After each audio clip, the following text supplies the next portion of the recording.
Silence creates answers that words never could. That is why some of the most powerful moments in a relationship happen after the conversation ends, after the messages stop, and after two people who once meant everything to each other suddenly disappear from each other's lives. Most people believe they already know what happens when an empath and an avoidant go, no contact. They assume the empath becomes trapped in sadness, while the avoidant simply moves on without looking back. It sounds simple. It sounds predictable. But the truth is far more complicated, and in many cases, far more surprising. Beneath the surface, a psychological process begins unfolding that neither person fully expects. Emotions that were hidden start rising. Patterns that were invisible become impossible to ignore. The psychological defenses that once felt like protection start feeling like cages. And the roles that seemed fixed for so long can begin to shift in ways that leave both people questioning everything they thought they knew about the relationship. This is not simply a breakup. It is a profound unraveling of a deeply ingrained emotional system, one that was built on a foundation of mismatched needs, unspoken fears, and a desperate hope that love alone could bridge the gap between two entirely different ways of experiencing the world. The connection between an empath and an avoidant is often one of the most intense dynamics people experience. One person naturally moves toward emotional closeness. The other instinctively moves away when emotions become too overwhelming. One seeks reassurance. The other seeks distance. For months, sometimes years, this cycle repeats itself over and over again. The empath keeps giving. The avoidant keeps pulling back. Both become trapped inside a pattern neither fully understands. Then one day the pattern breaks. The empath stops reaching out. The avoidant stops hearing from them. The familiar rhythm disappears. No messages arrive. No emotional conversations happen. No one checks in. The silence becomes real. And that is where the story truly begins. What many people do not realize is that no contact affects an empath and an avoidant in completely different ways and on completely different timelines. The person who appears strongest at the beginning may struggle later. The person who seems most broken at first may end up healing faster than anyone expected. Hidden emotions emerge. Uncomfortable truths surface. Long-buried fears begin demanding attention. In some cases, the silence creates personal growth. In others, it creates regret. And sometimes it reveals feelings that neither person was willing to face while the relationship was still active, because facing them would have required a level of vulnerability that neither was emotionally prepared to offer. In this video, you will discover what usually happens during the first days of no contact, why the empath often experiences emotional withdrawal before clarity arrives, why the avoidant may initially feel relief before unexpected emotions begin surfacing, and how the entire emotional dynamic can gradually reverse. You will also learn one of the most misunderstood truths about avoidance, the hidden psychological shift that often changes everything, and the crucial factor that determines whether two people eventually reconnect or continue moving apart forever. The final stages of this process are often the most surprising because they challenge everything we think we know about attachment, loss, and the meaning of emotional absence. So, make sure you stay with us until the end, because the last insight may completely change the way you see no contact, avoidance, empaths, and the meaning of silence itself. If you enjoy exploring human behavior, attachment psychology, relationship dynamics, and the deeper truths that most people overlook, then you are in the right place. Welcome to the channel. And if you are new here, take a moment to subscribe and join us for more powerful insights into the hidden patterns that shape our relationships and our lives. The first stage of no contact is usually the most painful for the empath. While outsiders often focus on the breakup itself, what they do not see is the emotional withdrawal happening beneath the surface. An empath does not simply lose a person.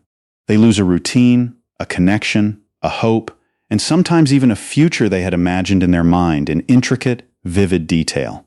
For a long time, much of their emotional energy was directed toward the relationship. They thought about it constantly. They worried about it. They tried to understand it. They invested time trying to make it work. Even during moments when the avoidant seemed distant, the empath was often still emotionally present. Their mind remained connected, even when the relationship felt uncertain.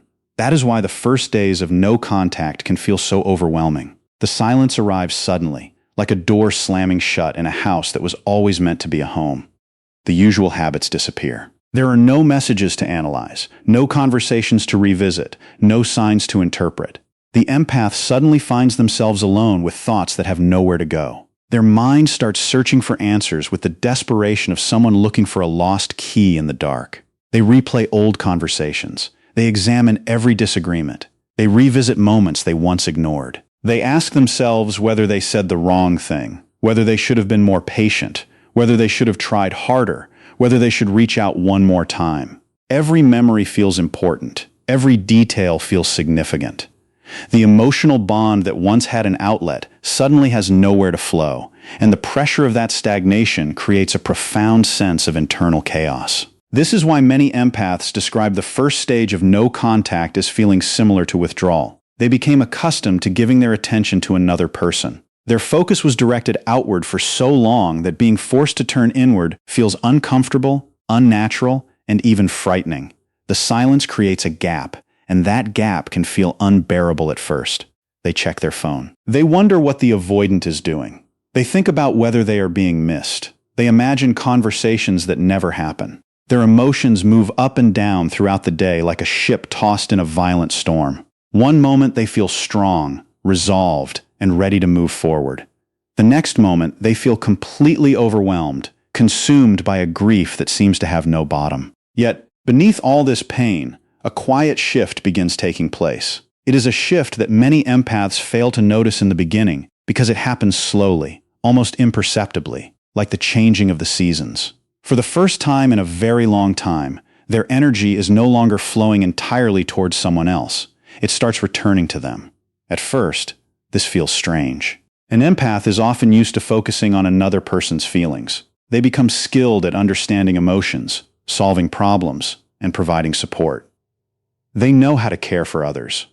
What they sometimes struggle with is caring for themselves with the same level of dedication and unconditional attention. No contact forces them into a situation where they must finally face their own emotional world. There is no one left to rescue, no relationship left to fix, no emotional mystery left to solve through constant effort and endless sacrifice. Slowly, the attention that was once directed outward begins moving inward. They start noticing their own exhaustion. Not just the surface tiredness, but the bone-deep fatigue that comes from years of emotional labor. They start recognizing how much energy they spent trying to hold the relationship together, often at the expense of their own peace. They begin remembering the moments when they ignored their own needs, the times they silenced their own voice to avoid conflict, the compromises that were never reciprocated. They start asking questions they never asked before. Why was I always the one reaching out? Why did I accept inconsistency? Why did I keep giving when I felt emotionally drained? Why did I confuse sacrifice with love? These questions do not arrive immediately. They emerge gradually as the emotional storm begins to settle, like debris floating to the surface after a flood.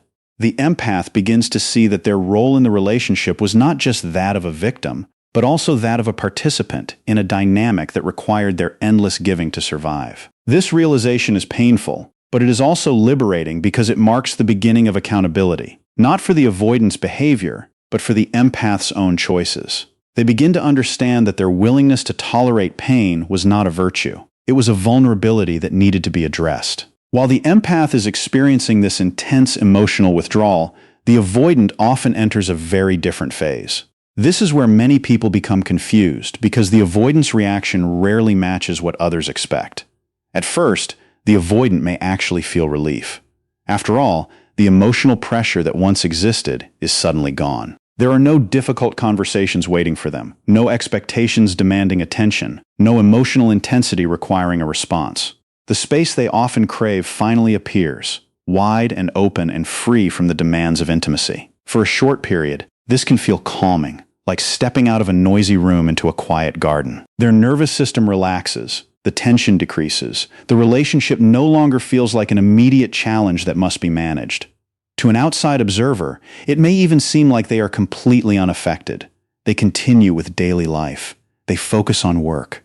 They spend time on personal interests. They appear normal.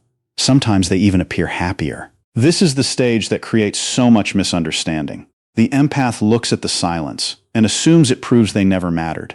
Friends and family often reinforce this belief. They point to the avoidant's apparent calmness as evidence that they have already moved on. But appearances can be deceptive. Relief is not the same as healing. Relief is not the same as emotional resolution. Relief simply means that immediate pressure has disappeared.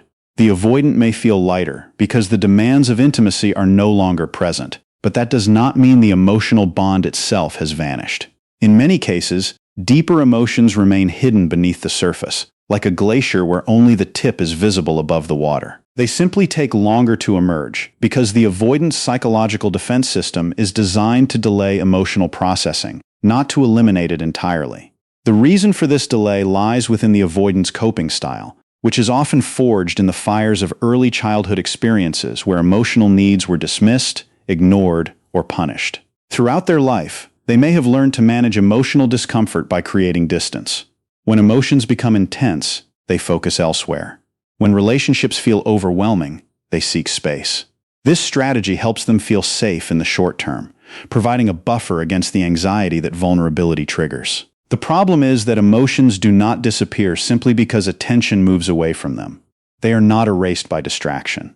They often remain beneath the surface, stored in the body, lingering in the subconscious, waiting for a moment when distractions become less effective and the silence becomes too loud to ignore. During the early stages of no contact, relief can act as a temporary shield.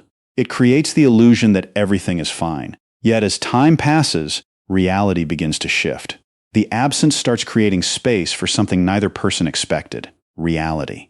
While the empath was present, the avoidant rarely had to confront the full impact of losing them. The connection always felt available, even during arguments, even during periods of distance. There was often an unspoken assumption that the empath would remain there. They would reach out again. They would try to reconnect. They would keep the emotional door open, no matter how many times they were pushed away. This sense of accessibility changes everything. When someone believes a connection is still available, they rarely experience its true absence. They do not grieve what they assume they can still have. No contact removes that certainty.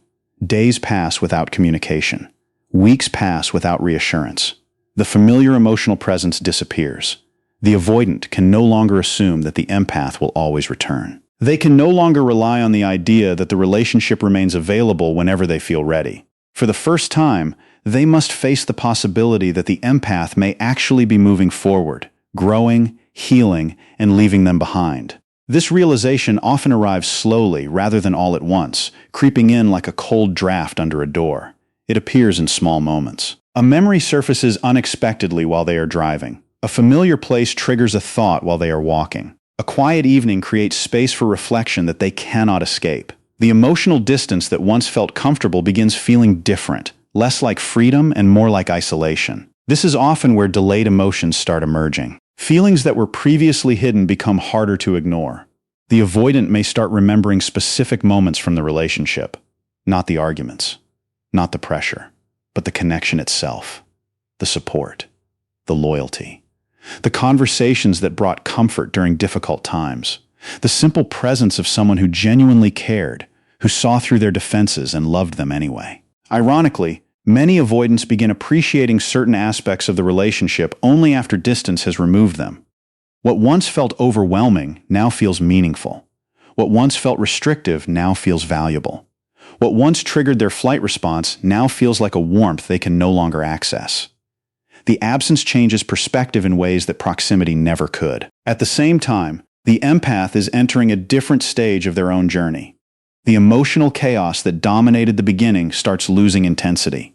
They still think about the relationship, but the thoughts become clearer, sharper, and less clouded by desperate longing. Instead of focusing only on what they lost, they begin seeing the relationship as a whole, with all its flaws and all its illusions.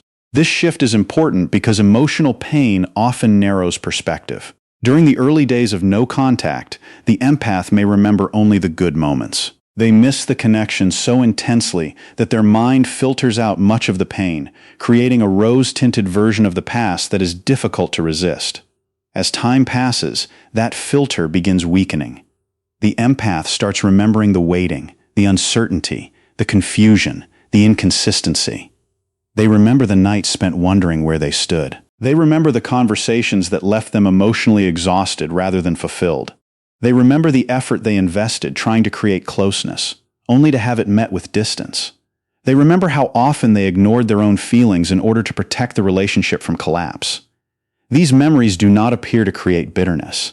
They appear to create clarity. Distance has a unique way of revealing truth, like a fog lifting from a landscape that was always there but could not be seen clearly. When someone is deeply attached, emotions can distort reality. The relationship becomes larger than life. The person becomes idealized. Flaws are minimized. Painful experiences are justified. The empath often focuses on potential rather than reality. They hold on to who the avoidant could become instead of fully accepting who they are. They fall in love with a future that never arrived. No contact slowly dismantles this illusion. The avoidant begins transforming from an emotional symbol back into a real human being, with all their limitations and their unwillingness to change. The empath starts seeing both the strengths and weaknesses that were always present. They recognize the moments of genuine connection, but they also acknowledge the moments of disappointment, the broken promises, the unmet needs, the emotional starvation that masqueraded as love. This balanced perspective is one of the most important stages of healing because it replaces fantasy with truth. It allows the empath to see that the relationship was never as perfect as they believed, and that their suffering was not a requirement for love. As this process continues, the empath often discovers an unexpected source of strength. The same silence that once felt unbearable begins creating emotional freedom. They spend less time checking their phone, less time analyzing every memory, less time searching for hidden meanings in the avoidant silence.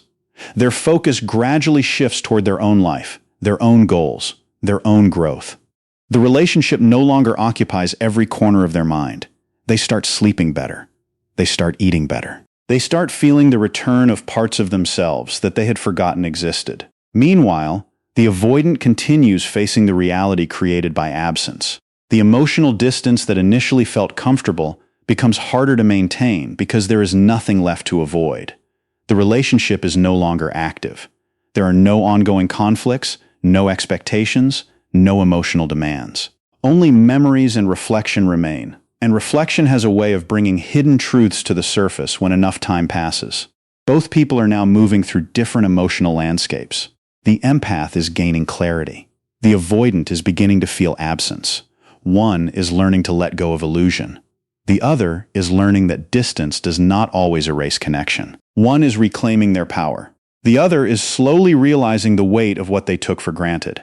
And as these internal shifts continue unfolding, the emotional dynamic that once defined the relationship begins changing in ways neither person expected. The roles reverse, the timeline defies logic, and the person who ran first often finds themselves standing still, looking back at a door that is no longer open. As time continues to pass, many avoidants enter a stage that almost nobody talks about. This is the point where they begin feeling what they previously spent so much energy avoiding. One of the biggest misconceptions about avoidance is the belief that they simply do not care. People often assume that because they withdraw, create distance, or struggle to express emotions, they must not feel deeply. But the reality is often much more complicated. The issue is usually not the absence of emotion. The issue is what happens when emotion becomes too intense. For many avoidants, closeness can activate fears they do not fully understand themselves. The closer someone gets, the more vulnerable they feel. The more vulnerable they feel, the more their defenses activate, often with the speed and force of a reflex. As a result, they may pull away not because they feel nothing, but because they feel too much and do not know how to manage it without being overwhelmed. During the relationship, these defenses are often running in the background, like a program operating without the user's conscious awareness. The avoidant may focus on problems instead of connection. They may focus on independence instead of intimacy. They may notice flaws more than strengths. Their attention naturally moves toward anything that helps them create emotional distance, because distance is their first language of safety. This does not always happen consciously. In many cases, it becomes an automatic survival strategy developed over many years, a deeply ingrained habit that is difficult to break even when the conscious mind wants connection. The strange part is that once the relationship pressure disappears, these defenses often become less active. The emotional alarm system that once pushed them away no longer has an immediate threat to react to. There are no expectations waiting for them, no difficult conversations around the corner, no emotional demands creating pressure. The relationship is no longer happening in real time. and that is when memories start becoming safer to access. The avoidant, who once focused on reasons to pull away, may begin focusing on reasons they stayed for as long as they did. They may find themselves remembering specific moments without trying. A conversation appears in their mind while driving. A memory surfaces while lying awake at night, refusing to be pushed away. A song suddenly reminds them of a moment they had forgotten, a moment of pure connection that felt effortless. The emotional connection they spent so much time managing starts appearing from a different angle, no longer threatening, but nostalgic. They remember the comfort. Not dramatic comfort, not perfect comfort, but the simple comfort of knowing someone genuinely cared. They remember the support that was available during difficult moments, the shoulder that was always there to lean on. They remember having someone who listened, someone who checked in, someone who remained present, even during periods when they struggled to remain emotionally available themselves. They remember the loyalty, the consistency, the effort, the patience. They remember all the small things that felt ordinary while the relationship existed, but now feel much more significant in their absence, like the quiet hum of a refrigerator that you only notice when it suddenly stops. This stage can be confusing for the avoidant, because these emotions often appear later than expected, like a delayed flight arriving hours after it was scheduled. While the empath was feeling the full impact of separation in the beginning, the avoidant may now be encountering emotions that were delayed. The timeline feels reversed. The empath experienced the shock first. The avoidant begins experiencing deeper reflection later. This is why some avoidants report feeling surprisingly emotional months after a relationship ends, catching them off guard when they thought they had already moved on. By that point, the immediate pressure is gone. Their defensive reactions are quieter. Their mind is no longer occupied with managing closeness. Instead, they are left with memories, and memories have a way of highlighting what mattered most. Many avoidants begin noticing the emotional value of the relationship only after distance creates enough safety for reflection. The qualities they once took for granted become easier to appreciate. The emotional connection they once struggled to handle becomes easier to miss. The support they once viewed as ordinary becomes easier to recognize as rare, a precious gift they received but failed to cherish. Ironically, some avoidants feel emotionally closest to the empath after separation has already occurred. Not because distance creates love, but because distance removes the fear that prevented them from fully experiencing that love while it was available. The person who once felt overwhelming now feels comforting. The relationship that once triggered anxiety now feels meaningful. The connection that once created pressure now feels valuable, not because it changed, but because their perception of it changed. This does not automatically mean they reach out. It does not automatically mean they change. But it often means they start seeing the relationship through a very different lens, one that is colored by loss rather than by fear. Meanwhile, something equally important is happening on the other side. The empath is no longer chasing. For a long time, the emotional balance of the relationship may have revolved around pursuit. The empath reached out first. The empath initiated difficult conversations. The empath tried to repair misunderstandings. The empath searched for solutions. The empath carried much of the emotional responsibility, often without complaint, often without even realizing it. Without even realizing it, both people became accustomed to these roles. The avoidant expected space. The empath expected pursuit. The dynamic became familiar, predictable, painful, yet strangely stable. Then no contact changes everything. The messages stop. The reaching out stops. The emotional labor stops. The empath no longer attempts to close the distance every time it appears. The energy that once flowed toward the avoidant suddenly disappears, leaving a vacuum that the avoidant never anticipated. At first, this change may seem small, but psychologically it is enormous. The entire foundation of the old relationship begins shifting. For perhaps the first time, the avoidant is no longer reacting to pursuit. And for perhaps the first time, the empath is no longer defining their role through pursuit. Both people are standing in unfamiliar territory, like dancers who have lost the rhythm they relied on for years. The old pattern cannot continue because one side has stopped participating in it. This is where the power dynamic changes. Many people misunderstand what this means. Power is not about control. It is not about winning. It is not about making someone miss you. The real shift happens because dependency begins changing. For a long time, the empath may have depended on the relationship for emotional certainty. They wanted reassurance. They wanted connection. They wanted answers.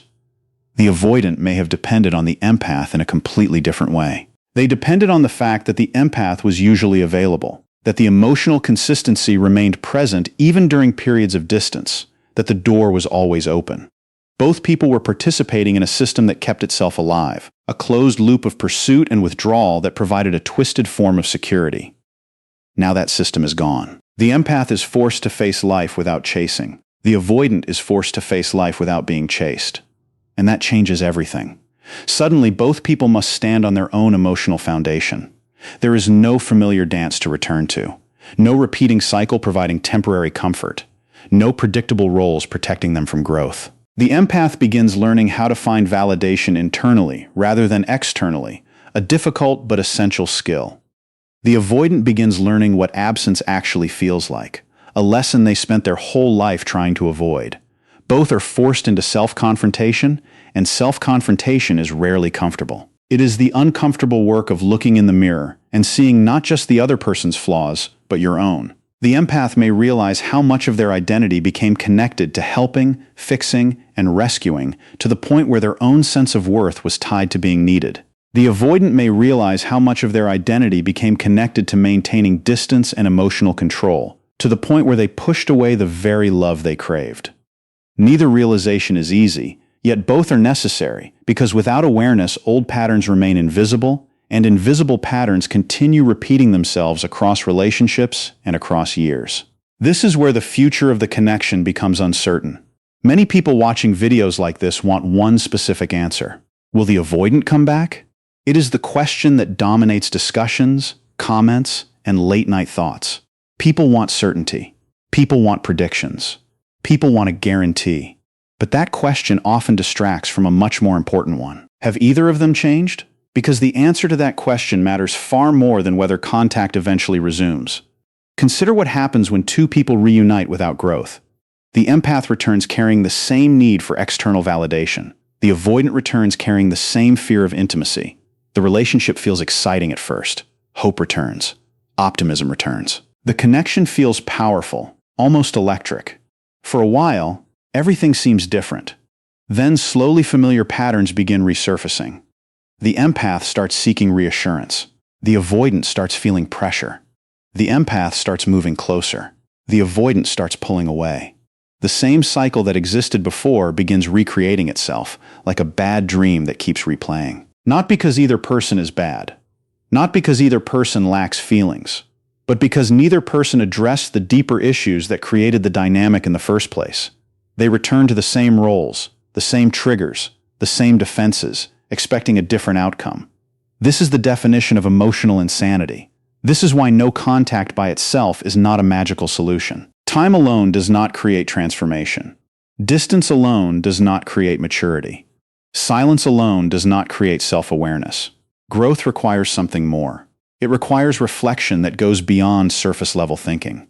It requires honesty that cuts through self-deception.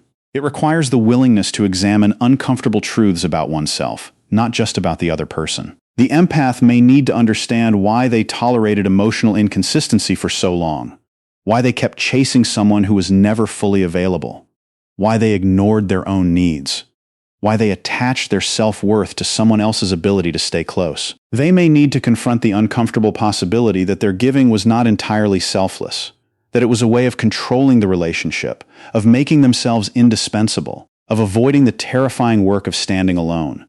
The avoidant may need to understand why intimacy feels threatening, why vulnerability activates fear, why emotional distance became their preferred strategy, why connection often feels safest when it is no longer immediately available.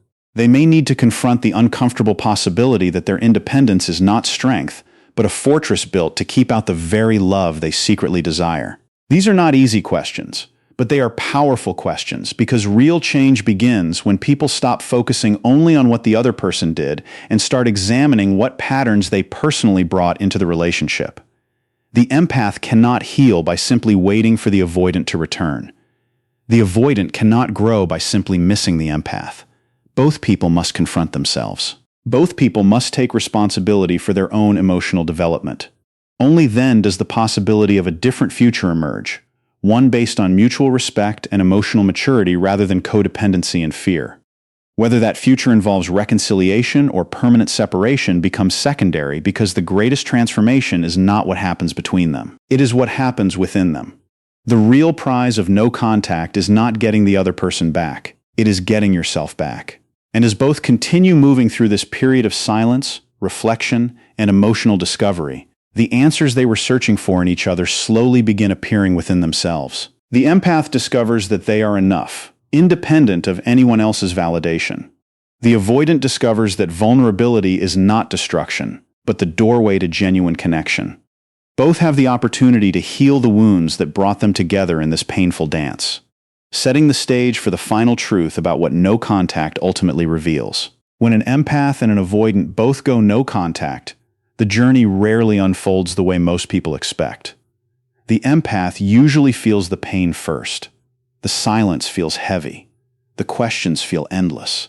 The loss feels impossible to ignore. Meanwhile, the avoidant often feels relief first. The pressure disappears. The distance feels comfortable. The emotional intensity seems finally gone. But as time passes, the story begins to change, like a photograph developing in a dark room. The empath slowly starts finding clarity where there was once confusion. They begin seeing the relationship for what it truly was rather than what they hoped it could become. They stop chasing answers and start discovering themselves. At the same time, the avoidant begins facing something they may have spent years avoiding: absence, reflection, emotion. What once felt freeing starts revealing feelings that could no longer be hidden behind distance. The silence that was once a shield becomes a mirror. And that is why no contact can be so powerful. Not because it guarantees reconciliation, not because it guarantees closure, and not because it magically changes another person. Its real power comes from revealing the truth about the relationship, the truth about the patterns, and most importantly, the truth about ourselves. Because the moment an empath stops chasing, and the moment an avoidant can no longer run, both people eventually arrive at the same destination. They come face to face with themselves, their fears, their habits, their wounds, their choices, their growth. The projection stops, the blame game stops, the fantasy stops, and the real work begins. From that point forward, the future depends on one decision. Will they return to old patterns because they feel familiar? Or will they choose growth even when growth feels uncomfortable, lonely, and terrifying? That choice changes everything. Sometimes no contact is the end of a relationship. It is the final chapter in a story that was never meant to have a happy ending. Sometimes it becomes the beginning of a healthier one, where two people who have done their individual work come back together as strangers, building something new on the ashes of the old. And sometimes it becomes the moment a person finally stops searching for answers in someone else and starts finding them within themselves, realizing that the love they were seeking externally was always waiting for them internally. So before you leave, take a moment and ask yourself this question. If no contact forced you to look honestly at your own patterns, what truth did it reveal about you? What did the silence teach you that the noise never could? Let us know your thoughts in the comments below. We would love to hear your experience, because every story is different, but every story matters. If you enjoyed this video and found value in these insights, make sure to like this video, subscribe to the channel, and share it with someone who may need to hear this message today. Someone who is currently in the silence, wondering if the pain will ever end, or someone who is finally ready to look in the mirror. Your support helps us create more content about attachment styles, human behavior, relationship psychology, and emotional growth. Thank you for watching. And remember, sometimes the silence that feels like an ending is actually the beginning of understanding everything more clearly than ever before. The quiet is not empty. It is full of the truth you were always too afraid to hear. And once you hear it, you can never unhear it. That is when real freedom begins.